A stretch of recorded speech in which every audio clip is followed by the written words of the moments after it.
Hello and welcome back to Else Realm Diner. It has been, has it not, Paul, a hot minute. It has certainly been a minute, at least several thousand of them, I expect. Yes, last time we recorded an Else Realm Diner, the folks at home, I'm sure they're counting the days, was December the 7th, 2017. Oh, you've given it away now. It's been a while. It's been a Yeah, while. I think we yeah, both had a busy year last year. But this year we're gonna focus in on the yeah. destinations of the Elserealm Diner. That's right. Less beard growing, Yeah, yeah, more yeah, yeah, video making. yeah, yeah, yeah. Exactly. The beard is here now. I can keep Yeah, it plaited or something. that's Yeah, it. yeah, Now it's just maintenance. absolutely. Yeah. But no, in all seriousness, some people may not know or may have forgotten, but Elserealm Diner is basically a cosmic meeting place. It floats around the multiverse. It can land wherever the heck we want it to. And today, I reckon a generalised catch up is in order. We've got some. Can we land in Ramsey Street? I want to talk about neighbors for the next 2 hours. I'm joking. I'm joking. No, sort of like end the call. No, no. We got some topics to talk about, and just off the cuff. First of all, I would like to mention the fact that this morning I played the Resident Evil 2 remake demo, the one-shot demo, and I'm so happy. I'm so incredibly happy. Did you ever play Resident Evil? I did, I had a PlayStation 1 Uh huh. and 2 actually, and I really hated it. Yeah. Not that I thought it was a bad game. I just really could not get down with the controls whatsoever. But And that was on first impressions. why? What was wrong with the controls? I think I found it frustrating. Uh huh. I was so used to playing Tomb Raider, Uh huh. Uh huh. and that was fairly responsive. Certainly after the Okay. second game, it became Yeah. very responsive. Hmm. And I found the Resident Evil, the idea of me kind of, panicking at zombies coming at me simply because I couldn't turn my character around was just too much for me to Okay. take. Yeah. Yeah. Yeah. Okay. I understand. Because initially, I assumed that you were going to be complaining about the tank, basically this what's they call tank controls. So up is always forward and this kind of thing. Mm. And the thing is that Tomb Raider though had a similar kind of control scheme. I mean, now if you go back and play the original Tomb Raider game, it's really quite awkward. Clunky. She sort of rotates on the spot and then Oh you yeah. choose the direction that you want to take her in. Oh, Um, it's painful. It's really painful to try yeah, and replay that, as I have tried but, well, recently. and In fact, I think it's possibly because they were just about learning how to program 3D games at the time, they were making decisions. yep. But with Resident Evil, I mean, is that kind of what you mean? Is that idea of not being able to turn around? Because in later Resident Evil games, they tried to solve it by having a quick turnaround. So you'd flick the stick backwards and press the run button, and that would be a whoop, get out of there. But Ah, yeah, nice. yeah, I yeah. didn't stick around long enough for that You didn't apparently not. No, but awful. I have a defense. I can be a Resident Evil original control scheme apologist, Mm. just for a couple of minutes. Um, because up is always forward with the fixed angles, it Yeah. means that you're not having to constantly switch the direction of the stick when you go into another angle of the game. So when you get it, when you're running along a corridor and it goes from in front of you to behind you or whatever, you are still running forwards. So it's just a And matter that, of to be fair, is yeah, something that really grinds my gears about the modern Assassin's Creed games, yeah, which we yeah, should get to at some point. But I've been playing Origins recently, and that's been driving me crazy. I'm on a wall, and suddenly I'm facing a different direction, and I start going climbing off the wall, and I'm like, oh man, yeah, come yeah, on, yeah. And also, consistency. well, I suppose in that sense, it's the problem in reverse because in that game, Mhm. your character can stick to the wall practically. So do you want me to go up here? You're like, no, I don't. I want you to I want you Yeah, to go that yeah, way. Okay, yeah. yeah. So it's like some sort of equation that we've just solved. We've balanced the equation with Resident Yeah, Evil and Assassin's Creed. Yeah. yeah, that's it. Okay. Okay. Resident Evil plus Assassin's Creed equals dumpster on fire. But Yeah. like, Yeah. But separate, they with a can. good control scheme. Yeah. uh, I know that you recently went to see a movie that I haven't seen. and you Is seem it a to be. movie that may be featured on this rather fetching shirt here? Yeah, yeah. You went to see Fork the movie.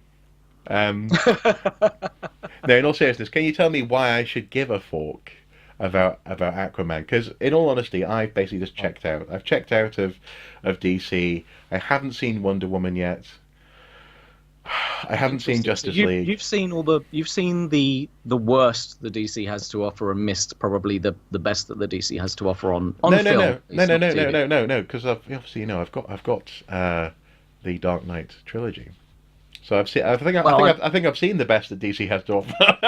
to be fair, I'm not counting anything pre, Worlds of DC or DC Extended Universe or whatever the Okay. nomenclature happens to be these days. But Uh yeah, I huh. mean, if we have to discount the Dark Knight trilogy because I don't think it was such a peculiar moment in time. It was such an interesting cultural thing as well as landmarking superhero film Hmm, that I hmm. don't think we can probably favorably compare anything to it from either of the big comic book movie universes. Really, I mean, they're very different types of film. I feel Yeah, yeah. um, No, I agree. I agree.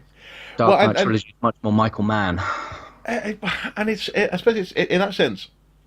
I mean, I was thinking about this uh, a little bit earlier this afternoon. I sort of jokingly sent you a link to Deshi Basara from the soundtrack to The Dark Knight Rises, Uh, and that old classic. yeah, yeah, and I think you're right in so much as it was. I guess they're not comic book movies, Mm. but they are great. They are really. They touch on something, some sort of truth about the Batman character that I still appreciate. I think there's a, and maybe it's something about taking the man as serious as he takes himself. I think that might be part of it because, and this is one of the It's a reasons good take. why I've checked out of the current DC universe is that it doesn't feel as though anyone's taking anything seriously. Ooh, well, actually, counterpoint. I think Okay. the part of the problem with the representation of Superman was that he was trying to take Superman as seriously and have Superman take Superman as seriously as Nolan had taken Batman. And Yeah. I think to me, tonally, that was a big part of the problem. Uh huh. Uh The reason I like Aquaman and the reason you should give a fork huh. was because it doesn't take itself seriously. It's not the same Aquaman, other than being the same actor that Hmm. we saw in Snyder's depictions. Okay. Um, it's a how can I put it? It's just kind of gloriously silly, and it celebrates everything that's come before it in the comic book, kind of in the way that the Marvel Universe has done in a few of their films. It takes those Hmm. silly things and acknowledges them rather than trying to dress them up in super serious clothing as Snyder did. And I think it really benefited from that. It's gloriously silly, and it feels like a whatever a comic book movie is these days. It feels like one. It certainly feels more like what I had been hoping for on a subjective level Hmm. as a Hmm. as a superhero movie coming out of the DC universe than anything that I've seen out of them up to this point, with the exception of Wonder Woman, which is culturally significant in other ways, Hmm. Hmm. has its own kind of place. Aquaman, touches on some very interesting issues about being from two worlds and heritage and notions of climate change and pollution and things like that, which I feel like it could have gone into more, but it didn't need to. There was a lot to pack in there. But it's a point that I've perhaps belabored in my own stuff before, that I think if people were to just trust Jeff Johns to get on with things and put him with a good director, you can get good things out of that, and that is essentially what's happened. Okay. Okay. Okay. Fair enough. So yeah, I think you've done rather well there to talk about that film in that way without referencing Thor Ragnarok. Well done. Well done. But in that sense, Thor Ragnarok did something similar, didn't it? It sort of Yeah, rescued a character from itself yeah. or from So, himself, engaged with the crazy Jack Kirby artwork, and just yeah. showed you a fun take on a character that, but also Yeah. didn't actually compromise him either. So if that's what they've done with Aquaman, I probably should go and see it. But I think that's a reasonable comparison. hmm, It's not. I mean, it does have some very funny moments. hmm, It's not as consistently hilarious as Ragnarok is, hmm, hmm, but I think they're probably equally cheesy in their hmm, own way, hmm, in an acceptable way, in a way that it's like, yeah, okay, it is corny, but I'm enjoying it. yeah. Um, Well, I think they just hit the tone right. I mean, but the thing is, from the trailer though, it looks as though they've thrown everything at the screen. In so much as it looks as though there's more than one antagonist, at least Hmm. more than one. Hmm. Uh, and initially, I was a little bit concerned that it might suffer from Spider-Man 3 itis. No, not It at doesn't all. feel too bloated then. No, not at all. It doesn't feel. I think that's one of the things that they pulled off really well is that they managed to develop their characters really well. They Hmm, develop the antagonists really well to the point where at points you kind of get where they're coming from and you kind of root for them hmm, and you hmm, can see how they feel like they are the hero of their own narrative, which is one of the most important things about creating a good villain. hmm, hmm. So I actually really dug the villains. I can't wait to see more of certain villains. I'm assuming we're going spoiler free here, but I cannot wait to see more of certain villains. I can't Yeah. wait to see another one of these movies. And where I wasn't initially hugely sold on Momoa as Aquaman, I'm now completely sold on Momoa as Aquaman. So I kind of felt previously that we needed really a Hemsworth to pull that off. Okay. And but he does it really well, and he brings something unique to it, being mixed race and being from a Hawaiian tribe whose totem happens to be the shark. Right. Um, Okay. Yeah. he does bring a sense of authenticity to it in a very different way to the kind of traditionally kind of blonde-haired, blue-eyed. Slightly Uh, Aryan. Yeah. Yeah. Yeah. yeah, so even though he's got that old Peter David beard and long hair Uh-huh. look, but we don't Uh-huh. have a harpoon hand yet, which I'm looking forward to. I hope we get one of those. That would be cool. That would be cool. Okay. Okay. Okay. Okay. So, just to check back in, then, would you think that I should watch Wonder Woman then Aquaman, or do you think just start with Aquaman and see if I can if I if I'm curious about what else is going on? If you're curious to see what DC can do when a director understands the project Mm-hmm. or connects with the source material, Mm-hmm. then Wonder Woman and Aquaman are probably the places to go. I'm very curious to see where James Gunn's going to take the Suicide Squad Mm-hmm. Mm-hmm. because we already know how well he handles a broken family dynamic in the Guardians of the Galaxy Mm-hmm. Yeah. series. Yeah. So I've switched my position almost 180 on this now to having been in a position previously where I was thinking they just need to do a flashpoint or do a crisis or burn it all down and just reset.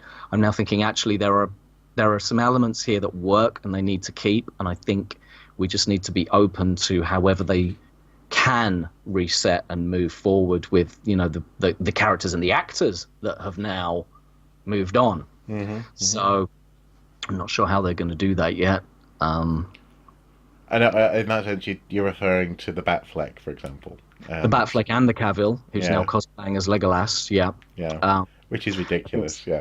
But but also again, that's how long it's been since we've done one of these. In so much as yeah. last time we spoke, it was can they get Batfleck right? And we had hopes for the Batman solo movie that Affleck might or might not have been directing. And I mean, did we even discuss Justice League? I'm not sure we got around to that. no, we were just about we were anticipating Infinity War at that point. I think. That's right. Yeah, That's yeah. right. Yeah.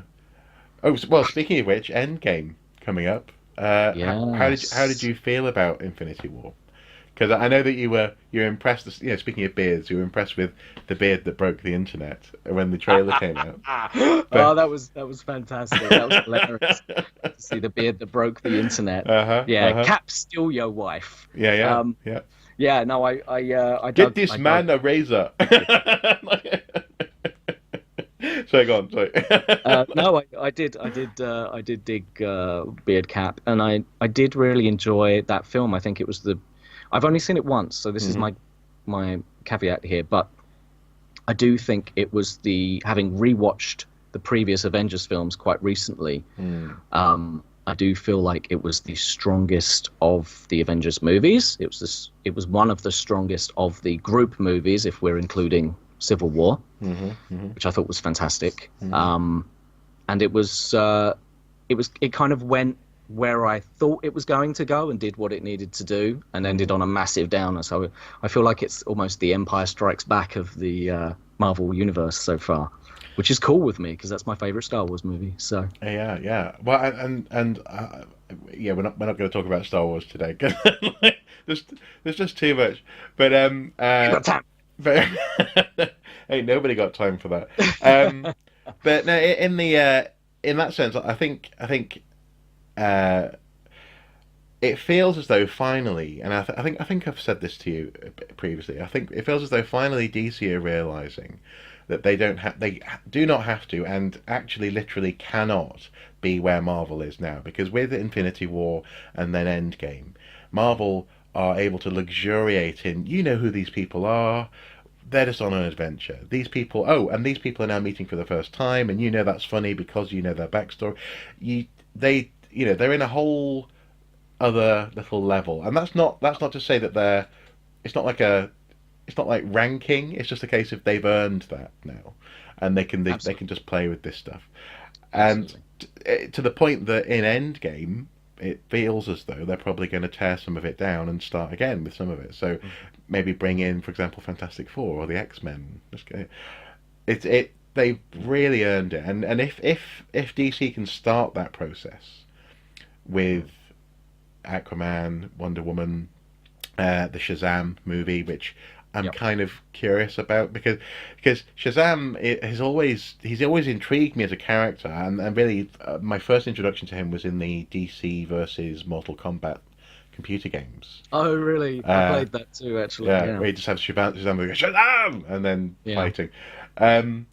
To have, I mean, if nothing else, to have literally a light up lightning bolt on the costume is a really interesting choice. It's almost like a gobstopper, you know. It's a shiny, possibly saccharine thing that I'm intrigued by. And so if they could really start just to enjoy this and actually get into their own groove, then hopefully we'll be just as excited for their Omega event or whatever when it happens. Yeah, absolutely. Absolutely. Although, bloody hell, Joaquin Phoenix Joker movie. I mean, what do you think of that? Exactly. That's my reaction. Like, what? Why? And why do we need it? It's weird because it was almost like what Warner Brothers seem to be doing a lot over the last few years is just reacting to reactions. And this Joker movie, as wonderful as the production team and the cast and all of this stuff sounds, and the idea and the story sounds intriguing. Not that I've ever felt the need for a Joker origin movie above and beyond, say, Killing Joke. I don't think we need it, but it's intriguing, certainly. But it feels like the kind of thing DC would have put out or could have put out a long time ago. And it also feels like they're falling back again on things that they feel like work, which is Batman universe. Yeah. They've been doing heel turns and reacting to reactions to their movies for a while now, and I don't know if it's necessarily as good as the premise sounds, as good as the story sounds, and the production team sounds, and the cast, and all of that stuff. I don't know if it's necessarily the right move whilst they're trying to build a universe to bring in a Joker that's completely different to the Joker that we've been shown to be part of that universe. I personally wasn't a fan of Leto's depiction, but I know several people who liked it. I know several people who despised it. But I don't know if it's a film that we need. And it feels like whilst Heath Ledger's depiction of the Joker is still strong in the public consciousness and as part of the cultural attachment we have to that character, it feels like it could be a huge misstep. If they're trying to clear the decks for a new depiction of the Joker to be part of that universe, then sure. Yeah. If they're just making it a standalone, which isn't attached to anything that they're trying to build as part of a universe, one has to wonder why. Well, and this is where one hears things, doesn't one? In so much as we've had little bits and bobs come out about maybe Phoenix being shy of being attached to a Downey Jr. type situation where he has to come back over and over and over again. But Yeah. if he's able to craft a character that he really wants to revisit, then he might be able to do that. So I think I wouldn't be at all surprised if this is it. This is a case of testing the water, and so no one can accuse them of failing. They say this is a one-off experiment. But if it works, and if everyone loves it, and if Phoenix wants to continue, they can just maybe 2 movies at a time sign him up, and keep on bringing him back, and then also actually maybe even play with this idea of obviously in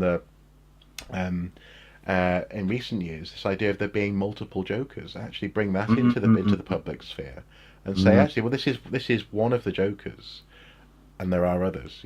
I like that, I must admit. But coming back to your previous point, I think you've hit the nail on the head, actually, in that every major film studio who's decided to create a shared universe from the outset, who hasn't managed it, is seen as failing and then not knowing what to do next. And you're absolutely right in that if they do this as an experiment, they can't fail, so to speak. Yeah, or even if more to the point, even if they literally are saying this is just a movie. We're just making a movie, guys. It's clever, and I'm intrigued to see it because my understanding is that it's set in a time when Thomas Wayne's still alive.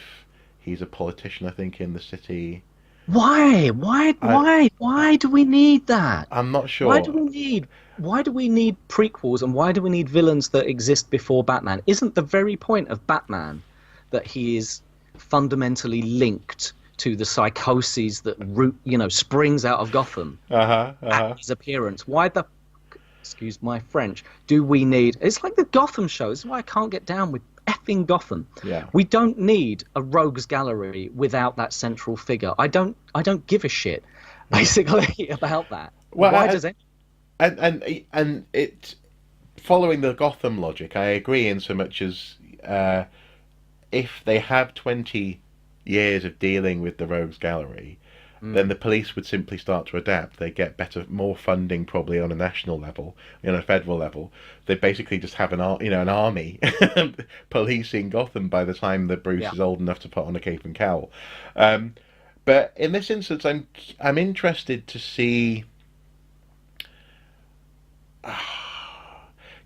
There's a potential here to almost in the same way that Jack Nicholson's Joker in the original Batman 1989 obviously had an unknowing, unbeknownst to him, he had a connection with Batman. He had this whereby he killed his parents, which wasn't in the original script. Apparently they changed it so that it wasn't in Sam Hamm's script. And in many respects it is a terrible idea. I don't like the idea, but I do like the idea though of there being a sort of a spiral, a sort of twisted Gordian knot of interconnections between the Joker and his obsessions, in this case probably people in power and the city at large, and then Batman as an equally outsider force that is nonetheless intimately connected to the history and the families and the institutions of the city. I think there's something there that could be explored, that could be interesting. But the problem is, as you say, why start it so early? Why have? Because it's not like Joaquin Phoenix is playing a young man. He's playing a middle-aged Joker who's disgruntled with. I mean, his Joker would be in well into his 60s. Or older by the time that Batman in this universe would be operational, unless you're exploring, and to be fair, credit where it's due, they may be exploring the notion of what happens if you have the Joker in a world where there is no Batman. That in itself is kind of interesting, although we've kind of seen that in the news, in the real world. What happens is lots of people die, that person goes to jail, they get hit with a brick, and there's no breaking out of Arkham. It's just you're hit with a brick and you're never seen again. Society that shuts you down. Yeah, exactly.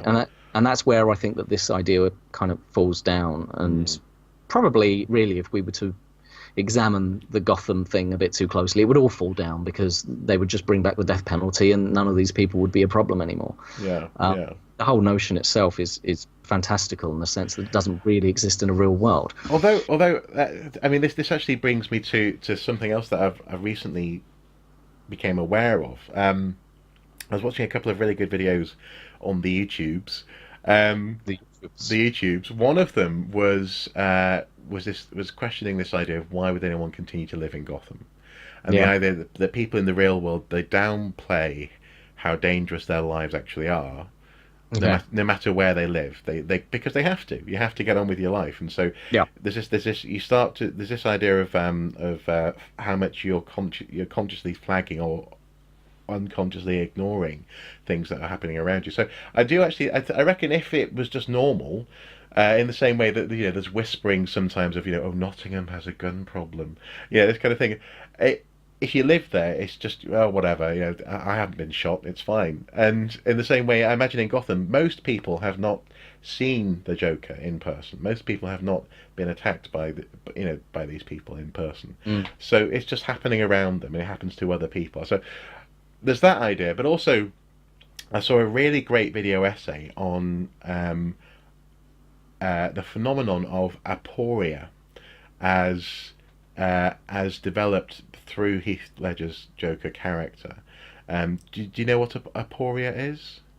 I'm strapped in. Yeah, because Hit me with it. I didn't know until I saw this. It is the creation of doubt for rhetorical purposes. Interesting. And so the idea that Joker, as portrayed by Ledger, deploys the creation of doubt very, very effectively, simply by first of all not being what he presents himself as, and that's hinted at in his multiple origin stories. Yeah. But also just by every single turn, he knows exactly what to say to create doubt in the person he's talking to just flip the situation on its head. So, right down to the guy in the. I mean, one of my favourite scenes in. Sorry, we're back to the Dark Knight trilogy. But in the Dark Knight is post interrogation. He's sat there on the floor. You've got I forgot what his name is now. The police officer watching him, just saying, "I know you want me to beat you up, but that's why I'm not going to beat you up." But he turns him to the point where he goes, "Okay, I'm just going to have to try and enjoy this more than you do." And as soon as he does that, he's got him. Picks up the glass, presumably from the broken window, and it's it's those two things that if they're clever, they will bring forward into future DC projects. This idea of instead of doing the Zack Snyder thing of what's it like to have a god arrive on planet Earth, because all you can really do is go operatic there, and it just gets ridiculous. As it did. Instead, come from the bottom up and say, what's it like to have to live in a place where this is happening, but also at the same time you don't have the time to acknowledge that the Jokers could be on your doorstep, because you've got to go and earn a living. That's something that could be interesting, but then also to play with the psychology of it as well. But that's all good and well, but we're not looking at, unless we're exploring a show like Gotham, we're not looking at people's lives, everyday lives necessarily, so much as we are kind of systematic responses to how these things work. And I know that this is a big part of the narrative these days, that since 9/11 in particular in America, Nolan's Bat trilogy has been seen very much as a response to 9/11 and the various cultural changes, that happened in its wake, and a discussion on domestic terrorism and how the escalation, escalation. Yeah. They get armor-piercing rounds. We get a tank. They get, Take this guy for instance. I mean, we've seen that explored. So again, I guess my point is why? Like, do we need more exploration of that notion above and beyond what we've seen with Nolan? And I'm curious to see where the film goes. And I think what you're saying has a lot of merit in that there are two ways to explore this narrative. You've got the Batman is the source of all this madness, which we've seen, admittedly, since probably Miller was the first person to really make it explicit with his Joker in the Dark Knight run in the 80s. So we've seen that explored. Fair point, and counterpoint, I suppose, would be, let's see what happens if Batman's a reaction to a really shitty town. Yeah. Like really, really bad. Yeah. And that in itself is valid. I don't think there's anything wrong with that. I personally don't feel like, in the context of what we've seen of the worlds of DC, that this is a jigsaw puzzle that makes any sense to me yet. But No. I should reserve judgment, really, because they're killing it on television now. Well, and that's kind of where I was wondering, you see, because you persuaded me to start watching in the past couple of days DC's Titans. Yeah, exactly. which has always been something that I have been. The notion of Titans, I've always been slightly turned off by it. It feels like a B, Really? yeah, like a B team, And I think That's why they're so good. No. And see, and that's the thing, is that I think I'm ready. I think I'm in a place where I understand that now. But I've picked up I think, well, the problem is I've always picked up that level of comic. I've forgotten which ones they are now, but the ones where basically you have really OP metahumans. So maybe Supergirl is living with some other people in a flat or something, and it just feels silly. I think one of them was it New Krypton or the Return of Krypton or something like that, where I read it and I just couldn't get into it. But I've seen 3 episodes of DC's Titans, and despite my better judgment, I'm really liking it. I'm also, because the thing is, when I saw the trailer, I thought, oh god, magenta hair and fiery powers. It's gonna be like Heroes or the 4400 or whatever, these sort of TV series where you have these metahumans and how the world responds to them. But that doesn't seem to be the focus at all. It seems to be much more about characters, and it's people driven, story driven. Not least Robin. Yeah, he's not Nightwing yet, but something happened in Gotham. Because have you seen the whole series yet, or? I have, yeah. I've watched the whole series now, and I loved, unexpectedly, because I had very low expectations, and I do have to say, if anyone out there hasn't watched it, was put off by the stills, was put off by any of the advanced materials, go and give it a proper look, because none of that material did it justice. Right. The strength of this show comes from its writing. It comes from understanding the source material and the characters really well, and understanding those character dynamics. That's what always sold me. Part of the reason I loved this as a kid, I was a big fan of the Teen Titans comic when I was younger, and part of the reason I loved it so much was because in your average Batman comic, you didn't really get to know what Robin was all about. Okay. And when you see a character like that taken out of that context and put into the context of a team of superpowered beings that kind of rival the Justice League, in their own way, but it doesn't focus on their powers. It focuses on their relationships, not only their relationships with their mentors, but the Titans really is a discussion of family. That's what it's about. It's about the conflicts that these characters have with their parental figures, whatever form those figures take. So, and authority. Based on that description, that sounds like it is a more developed version of what, for example, is happening in the Marvel TV universe with Marvel's Runaways. Right. Where that one seems much more like lollipop flavor of the month. Daughter of so and so, son of so and so, and oh, my dad's a supervillain. And that one I'm really not interested in watching at all. But this feels as though they take this notion of that relationship, legacy, personal traits, but also personal problems, and sort of follow it through. Yeah, absolutely. Right. Yeah, and I've always been a big fan of Dick Grayson and Nightwing, and I've followed those books since the 80s, I guess, giving away my age there, but all the way through him becoming an alien and back. Well, he never technically, I don't think, becomes an actual alien. Didn't he become? I thought he became a kryptonite. Oh no, Krypton. So the name Nightwing, this is at least in post-crisis thing, but I think there's some pre-crisis stories as well. So Nightwing and Flamebird are superheroes from Krypton, who then inspire Oh. inspire heroes on Earth. So yeah, so in pre-Crisis, Nightwing and Flamebird, I think was the name that Superman and Jimmy Olsen or someone like that take on when they're robbed of their powers, or they both get superpowers. They both get superpowers, and they're on. I don't know. It was weird. It was crazy. It was the 50s. There was different color kryptonite everywhere, and everyone got superpowers or lion heads or snorting lines of kryptonite. I don't know what's Yeah, going on. yeah. Um, One of my favorite, I haven't got it around here, but one of my favorite comic pickups recently I came across. I just had to buy this comic, no matter if I don't get the beginning end of the story arc. It just had, I think it was 1960s, Superman flying around just saying, "Ah, my heat vision is out of control.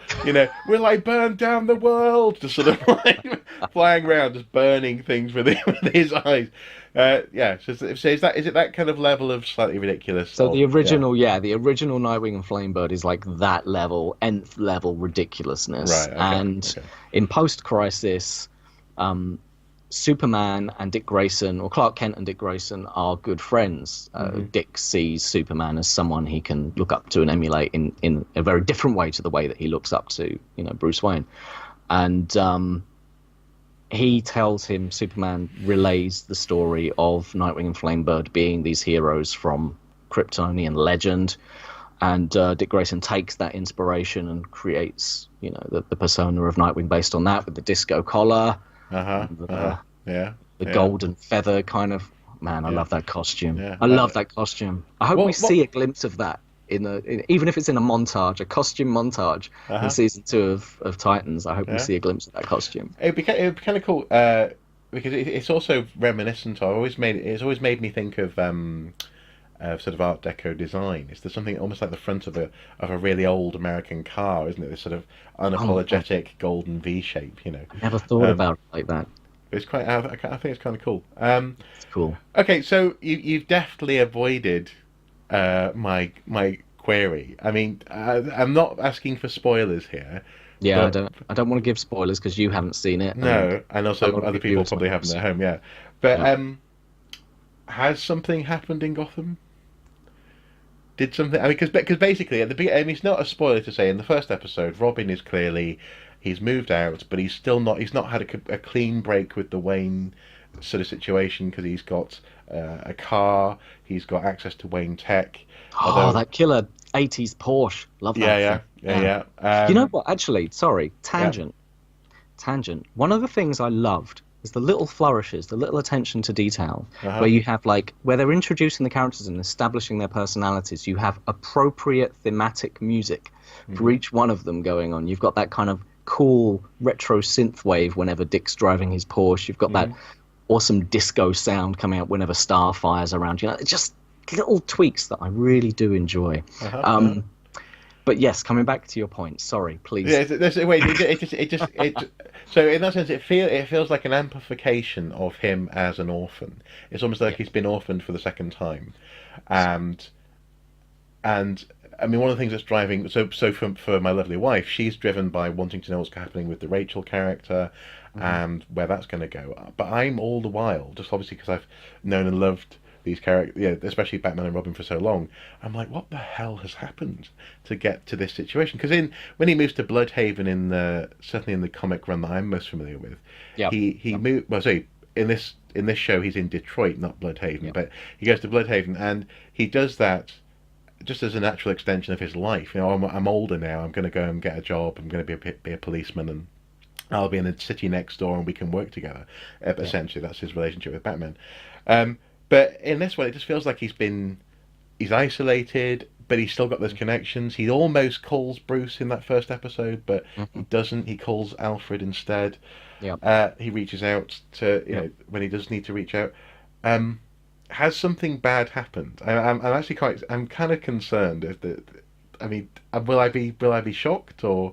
I think that the really interesting thing about the show is that it plays with the notion in a very clever way. In a very clever way, it plays with the notion that Dick Grayson feels like things have changed Uh-huh. really kind of tectonically Uh-huh. between he and Bruce.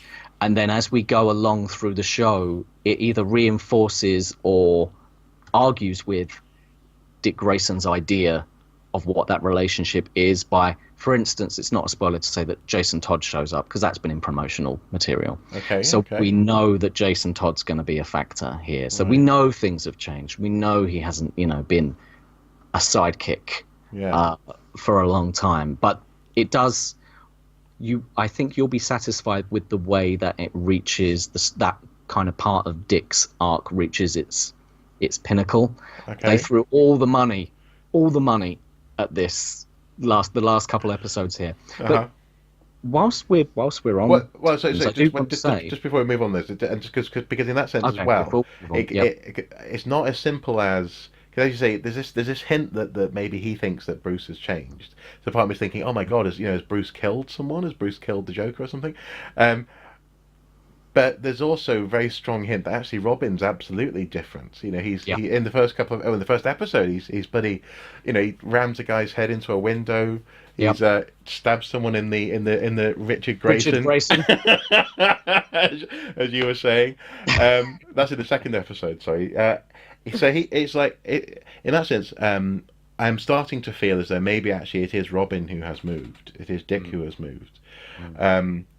But yet he's Yes. still a really good guy. So I'm gonna watch it. And maybe next time we record we should talk about this in I more think we detail. need to. I think we Yeah. need to, because in a way, I like how it works on two levels, or more, at least two levels, multiple levels. That you can look at the story arc and go, well, this is interesting because from the outside, this is almost a commentary on the way that the DC universe has been seen to be overly grimdark and gritty, and what these characters must go through to get to that place is probably darker than we need. And it in story it explains that and explores that as well. And we start to see that the shift is not necessarily external and is probably more internal.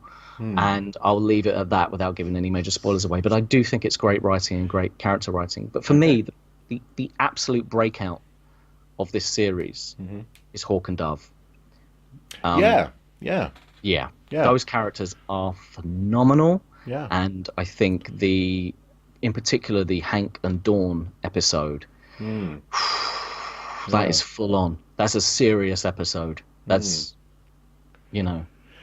Well, and yes, I agree. And in that sense, it's because if we're talking about Teen Titans as the B team, these guys they feel like a C team in that or sense. D team, yeah, Or D absolutely. team. Yep. But I like the fact that immediately you're drawn to if nothing else, you admire is it Hank's resilience to, for example, to being tortured. He doesn't seem that bothered that someone's about to chop off his Richard Grayson. But they clearly work well as a team. You're gonna have to put warnings on this episode. Unsolicited Richard Grayson. It could be hits. worse. It could be worse. We could be saying John Hancock. Yeah, it's true. But they clearly work really well as a team. They have each other's back as a couple of crime fighters, but also there's a complex adult relationship going on there. But it was in that sense that felt like a little bit as though a little bit of the Kick-Ass universe had sort of. I was going to say the same thing actually. Yeah, they are the equivalent of like the Kick-Ass guys in that universe, in a sense that they don't really have an awful lot of training, and they don't have any of the, because there was at one point in the comic books there were hints of like mild metagene powers going on there as well, and that Hank had a limited amount of invulnerability or at least resistance to low level firearms and things like that, and Dove had the ability to calm people and soothe them. So he was like the angry, yang, and she was the yin. And, but they later in the series you get a return to those characters, and it's a phenomenal episode. It's hard hitting in all the right ways. It's not just unnecessarily grimdark. It's I felt at least. It really explored the characters in a really satisfying way, even if it was quite a disturbing way. And I'm kind of curious to see what your take on it is once you do get there. So sorry. So because I thought I'd seen the episode that you're referring to, so much as the first one on them really is no, the first one on them is Hawk and Dove, and then the last one on them is Hank and Dawn. Right. And they're kind of bookend the penultimate, and Mm-hmm. it's good. They're really, really strong episodes, I felt, and really strong characters. He used to be none other than Smallville's Aquaman. Did you spot that? No, although it totally makes sense. I mean, he's got the physique for it, but Yeah, yeah, yeah. Oh, massive. cool. Yeah. Yeah, yeah, cool. Well, so uh, okay. I mean, obviously, we're gonna watch it, and there's all sorts of things that I'm curious about. But there's one more thing on that note, though. In that sense, I kind of appreciate that there's an unapologetic uh, art design angle going on. So I think what at first I thought was going to be slightly saccharine, cartoony kind of color schemes and this kind of thing. In fact, actually, especially with, for example, Dove's costume, the cape that they've built for her, uh, it looks like something that's simultaneously someone could build for themselves at home. So it looks a bit cosplay, it looks Cosplay. a Yep. bit kick-ass, Yep. but no one goes, oh, your costume's crap. It's just that they maybe they're finding the middle ground. Maybe they are finding that ground between Snyder and Dark Knight. Something where actually you can have all these people running around, Mm.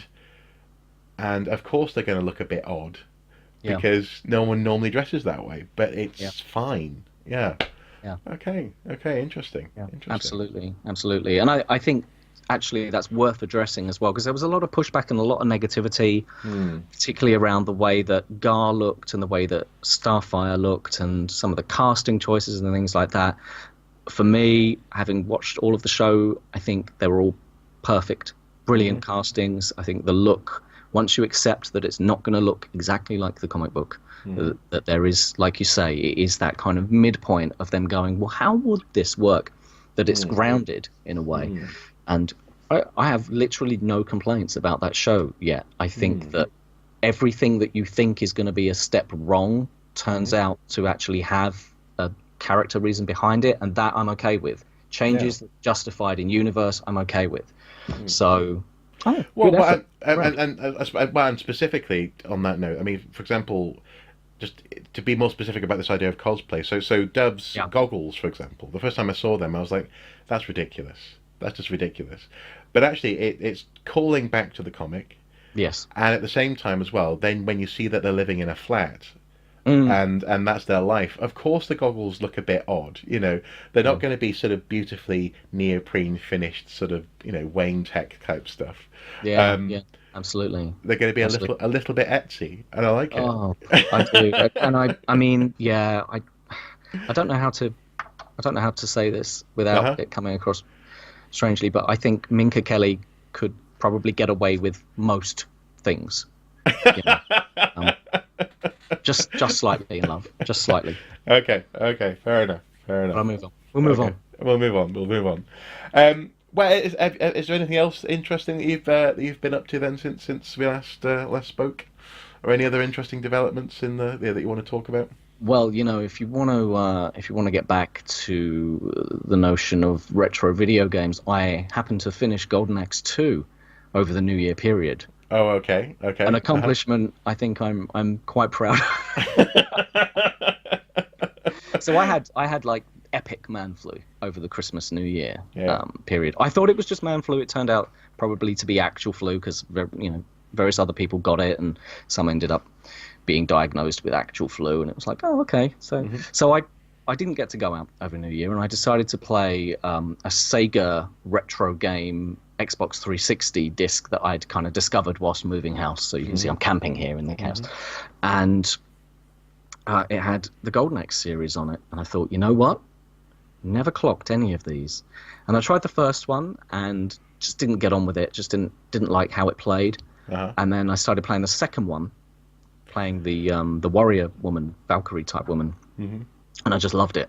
I thought it was so much fun. So I ended up playing the whole game, which of course, a whole game nowadays is 24 hours plus of content usually, or at least 15. A whole game back when I was a kid like was 3 hours probably and that's with several replays because they're so difficult. I think this took me an hour and a half to completely clock it with start agains and several deaths and continues and stuff like that. How often did you find yourself accidentally pressing the magic power button and then wasting a whole load of magic? I, you know what, I rinsed that button because Hmm. there were Hmm. just so many horrible things. But the thing is with games back then, they were super lethal because they were designed not for home consoles. They were Hmm. designed to be used or played in arcades where you had to put a quarter or 10p or whatever your denomination back in to get extra lives to keep playing. So they were Hmm. brutal, Hmm. Hmm. worse than Dark Souls, Hmm. brutal. Hmm. And this game is the same, even if you play it on the easiest levels, which hands up, I tried because it Hmm. was so hard. Um, it's still bloody difficult. So yeah, spam Well, that magic button. That's what I say. actually, on the same disc, have you tried Fatal Labyrinth? No, I haven't played that yet, actually. Okay, you should give that a go because that one, and this may well lead possibly into maybe our penultimate or final topic of the day. Uh-huh. But that one is very much like it's like it's close. It's a step closer to, for example, a top-down D&D type situation. In Cool. so much as there's no attack button, oddly enough, in Fatal Labyrinth, and also every level of the labyrinth that you're going through is procedurally generated, so no two Hmm. levels are ever the same in the game. That's actually a really interesting early example of this sort of procedural generation kind of thing. But as you go through, Hashtag Bandersnatch. yeah. Oh God, yes, that's something Can of else. worms. Yeah, yeah. Okay, that's gonna have to be something else that we talk about. That's a different episode. Different episode. But yeah, in Fatal Labyrinth, you just sort of you walk into the enemy and they're attacked by you choosing the right type of weapon, and they all have numbers and stats. You have to figure out what magical items do. So it'll say you picked up a green ring, and you don't know what that does until you try it. It may well hurt you. It may well help you. So you learn by failing in a very similar way to, for example, D&D, this kind of thing. Yeah. Um, Or the you have fighting fantasy books, or any of the Lone Wolf, or any of those choose your own adventures, in a way you would learn by failing as well. Yeah, yeah, yeah. No, I think so. I think so. But just sort of to touch back on something that we were talking about, I think before we started recording. Yeah. Um, my former D&D DM has moved back to Canada. So for various reasons, that means a complicated playing relationship, Yeah. which has meant me getting a microphone and stuff like that to try and ease the pain for her. Because last time we played, we was all trying to be heard through a little pin dot microphone on our current DM's laptop. It was just it was ridiculous. She's like, "Hello, what was that?" And so we had to email her a summary of what she had just done. Yeah, it wasn't very good. But you asked me Mm. what platform we're using, and I responded Skype, which we are. Basically, we're using Skype. We're screen Yep. sharing the maps that our current DM's drawing. But what's your recommendation though for that?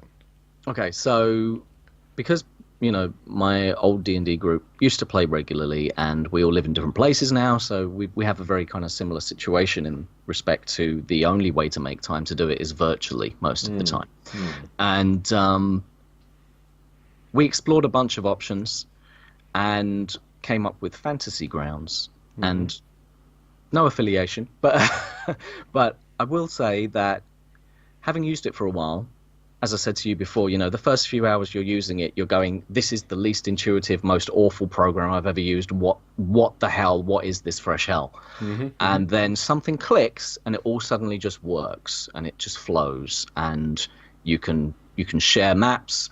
You can have tokens on a board. You can put a grid over any image, so that Hmm. you can put Hmm. characters on it. You can see each other's rolls. You also have like a dice tower, which means you can roll. You can have players roll in secret, so they don't know what they've rolled, but you know what they've rolled. So if you want them to do like spot checks and things like, Hmm. things they Hmm. wouldn't necessarily know if they'd succeeded, you Hmm. have that option. Hmm. You can Hmm. drag the damage dice straight onto things. You can automate, everything that takes time to calculate, you can automate.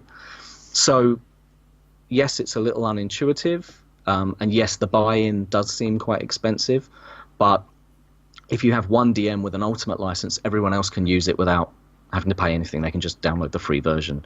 So you could all, chip in and get the DM, the ultimate license, and then everyone can play using all the resources they own. Now, the downside, and there is a big downside, Okay. is that if you're like me and you own all of the books in paper version, Mm-hmm. Mm-hmm. you're going to have to buy them again to use any of that content on the platform properly. And that becomes quite expensive. So Fantasy Grounds How do you mean? does How do you mean? Sorry. So, in so much as right so, why can't you just sort of scan them? because it's part of the program to actually have your character sheet, so to speak, Uh-huh. is built in the system. So Right. everything Okay. is referenced by the system, which means the monsters are referenced in the system, which means their stat blocks pop up automatically, which means if you want to make the most of using that platform, Uh-huh. you kind of need to own the licensed stuff so that you can say, okay, I need a Right. beholder. Right. I want him to be in this room. I'm gonna, and then you can build encounters by having pins on the map as a DM, for instance. And then Right. all you have to do is once your players go into that, you can just hit that pin. The whole encounter opens up for you. All the monsters are queued onto the combat tracker, Uh-huh. and you're Uh-huh. good to go. But if you don't own that stuff, you're doing it all manually, and it's 10 times the work. I see. So that's Okay. one Okay. thing. So, uh, would I be correct then in presuming that this is a Wizards of the Coast program then? It's no, it's actually licensed to the Fantasy Grounds folks by Right. Wizards, and you can get other things as well. That's Mm-hmm. the nice thing about it, is that you don't have to play D&D. You can play all kinds of things. They've got another system on there called Castles and Crusades, which is a retro clone, which is like a first edition D&D meets D20 kind of mashup, Mm-hmm. which Mm-hmm. I really like and is very cheap to buy Okay. into. Actually, if you're into that kind of thing, I think it's about £6 for the player's handbook and monster manual, which is everything you need to play.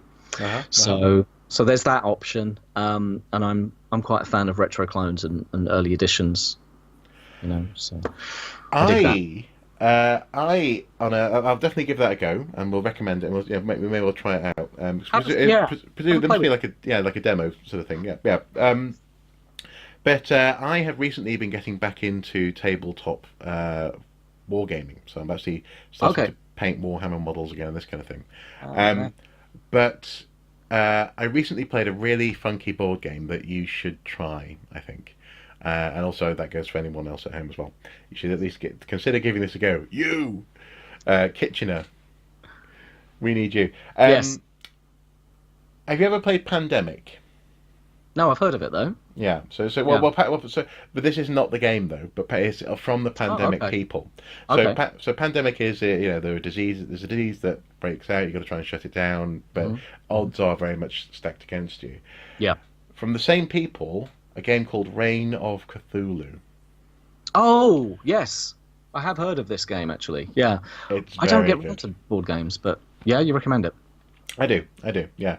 Okay, I don't, but in that sense, then you may well be similar to me in so much as I grew up in a house where board games were always contentious because Mm, either you were having to try and learn rules for a game you didn't really want to play because someone else wanted to play it and you didn't, yeah. or actually it was just the wrong time of life for me personally, in so much as I just hate losing. I hate losing, especially when I don't understand the game I'm playing, and if it's really Absolutely. really Yeah. convoluted, ridiculous, annoying little you got to roll this dice for that, not that dice, and you got to do. And Yeah. in that sense, that's kind of what I thought D&D would be before I started playing D&D. And I was so relieved that it wasn't. It was much more Yeah. storytelling. Yeah. Um, but Reign of Cthulhu is absolutely a hard game. We've only ever played it. There are three ways to play. There are three difficulty settings basically. hmm hmm We've only ever played it on the least difficult setting, and out of 20 rounds that we've played so far, we've won one. Wow. But it's a very satisfying game. It's a collaborative game, so everyone sort of you pick a character. You can be a doctor, a driver, a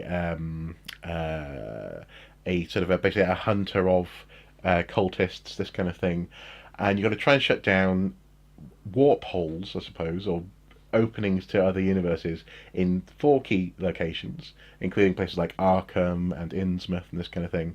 Oh, I love it. And as you're going from place to place, uh, there's a strong possibility that your actions will lead to, for example, more cultists popping up in certain places. If a concentration of 4 of them appears, a Shoggoth appears in that spot, and if he gets to one of the closest openings, an old god will come through, and eventually, if you're not careful, Cthulhu himself will come through, and that's when the whole board game ends.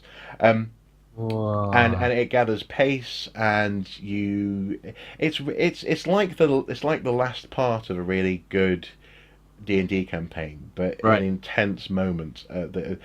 And I strongly recommend it. It's really, really good. Sounds awesome. It is, yeah. And it's the problem is though it's £47 because it's a high quality board game. Yeah. This isn't probably not, well, you can't get this like at your local Smiths or Toys R Us or whatever. But yeah, I Can't get recommend it. anything at Toys R Us now, No, oh God, apart from no. broken dreams. Oh, that's something else that happened. Yeah. We missed so much. Yeah, no more Toys R Us. Okay, very quickly then. Final thing. Do you have a good Toys R Us memory? Yeah, funnily enough, I do Okay. actually. I remember one birthday being taken down to Toys R Us, and it was just after I don't know if you remember, M.A.S.K, Mobile Armored Strike Command with a K. Yeah, yeah. Uh huh. Uh huh. Yeah, Yeah. cars that turned into other vehicles. Yeah. That's all it was. It was a kind of bad Transformers Actually, ripoff. just hang on there just a sec. So I've got Okay. something. Okay.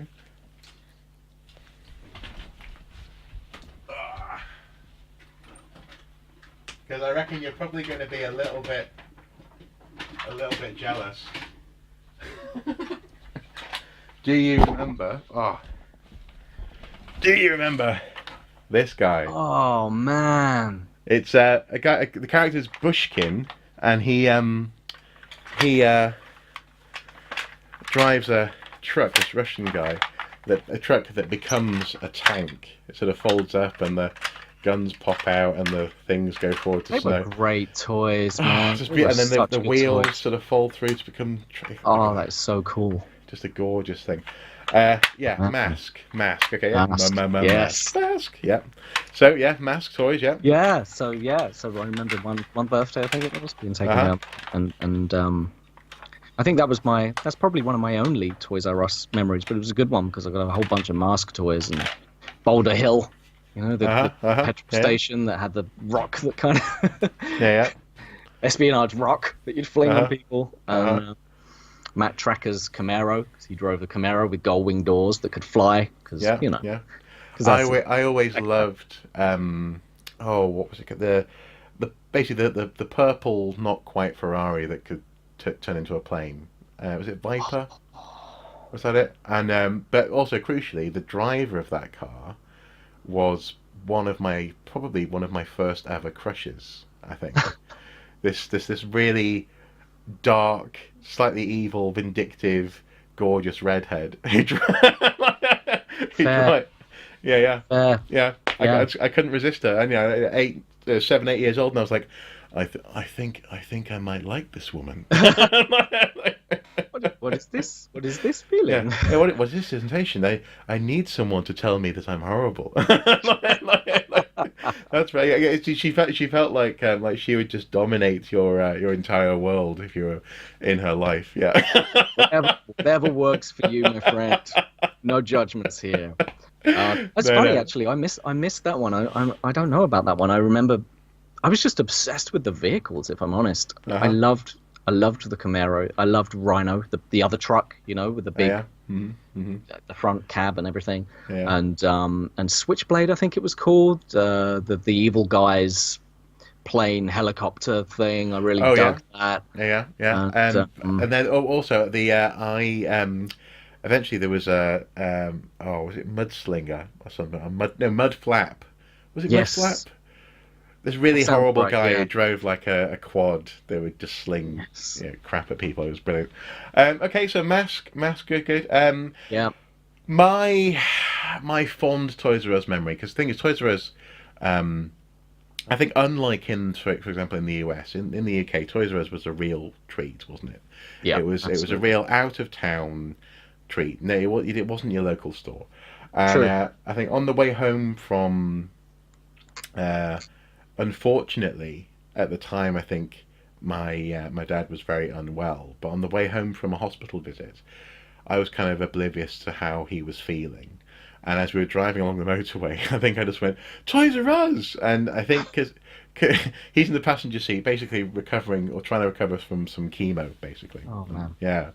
Um, and now looking back, I feel like I was being a little shit. But I think I think he really liked the opportunity to do something with, with me and my brother. So, Yeah. he passenger seat. My mum's driving, and she goes, "Do you want to?" And he goes, "Yeah, yeah, let's go. Yeah, that's it." So we go in, and of course, from my perspective, everyone's as excited as I am to be there. And it was this tall, golden, shining halls of toys. Nothing that I could really properly, fully comprehend or take in. Uh, but it was actually, oddly enough, the memory is very specific. It is of seeing racks of those old Mega Drive boxes, the black boxes, Oh wow. Yeah. hanging on, because they'd have little sort of holes in the top of the boxes so you could hang them on the shelves, and they'd sort of be lined up, almost like, I suppose, toys in packaging today. Figures you might get with the cardboard packaging that's on a straight pole. That's Yep. yeah, yeah. Um, but seeing these Mega Drive games lined up, and wanting Sonic the Hedgehog 2, but we didn't get it. Uh, Being intrigued by Toe Jam and Earl, but we didn't get it. And instead, oh, what was it? It was. I think that might have been where we got Fatal Labyrinth, actually. Oh I think really? might have been Fatal Labyrinth. Yeah, yeah. But in particular, I just remember seeing Sonic the Hedgehog 2, because you could see Robotnik's hand coming over and grabbing the number 2 on the front of the box. And if you remember that one, because it was yeah. So yeah, fond memory, but as you say, gone now, gone. Yeah. Yeah, All gone now. yeah. Oh, that's beautiful memory, man. Thank you for sharing. Well, a bit, me being a little bit of a, yeah. Yeah, I've got a worse moment though, where I'm even slightly more embarrassed about. Where I remember having a conversation with a kid, and I think I must have been emotionally a bit more with it than other people my age, because I was sort of, uh, we're both looking at Mighty Max. I think I mentioned this in another video on this YouTube channel, but we're both looking at Mighty Max toys. And he goes, "Oh, my mum will never get me one of these. They're too, too satanic or whatever, too violent, too." And I'm like, "I've got a plan. I've got a plan." And my plan was clearly, I thought this was like next level, Moriarty. Um, my plan was to cry, cry and moan as much as possible until I got the Purple Skull Mighty Max, and on that day, I'm ashamed to say it worked. And what I find so interesting about that is that, because I remember it as me, I don't remember it as being a kid. So I mean, Yeah. it's me, it's my consciousness. So I remember planning it, thinking this is going to work, and when it worked, I was like, yes. And now I look back and I'm like, oh my god, and the fact of the matter is, I think lots of, well, or maybe not, maybe I'm just being a small psychopath, but I think lots of kids do deploy, the Oh God, tears. yeah. Yeah, yeah, Oh, absolutely. I yeah. mean, But as if an I think adult, you back, sort of forget that, I think. I, we are mercenary as kids. We Yeah, we want to manipulate the world to get as much as we can out of it. That's what yeah, most kids are like, I think, at least in my experience of growing up. yeah, And yeah, I do look back and cringe certainly at, when a parent would mention, oh yeah, we'll give you this much money, and you yeah, would have spent that mentally yeah, yeah, before the sentence had ended. It's like, right, I want that toy. yeah, yeah, And yeah, it's just kids are like that though, especially if you had a thing for toys as a kid, which yeah. many of us did. Yeah, yeah. I mean, yeah, I don't know. Maybe. Maybe he says, Yeah. looking at the shelf behind him. uh, this has been fun. It's been a slightly wandering catch up. Yeah, It's been a bit of a meander. that's I right. think, Let's amble through the forest of childhood and pop culture. yeah, yeah, exactly. But yeah, hopefully this year we'll be able to film more of these and actually have a bit more a focused topic for future Elseworld Yeah, timers. But absolutely. Yeah. yes, I promise, I solemnly swear, I'll catch up on Titans, and even if that's not the topic of our next video, I'll definitely let you know what I think about it because Cool. I'm just so intrigued, and frankly, I'm scared. I'm really scared as to what's happened. Yeah. Yeah, Yeah, that's yeah, fair. yeah. That's fair. It does. It reaches quite a pinnacle, and I will say no more. Okay, okay, cool. Right, well, thank you for your time, and I'll see My you soon. pleasure. See you next time. Yeah, and as ever, guys, until next time, do take care. Bye bye.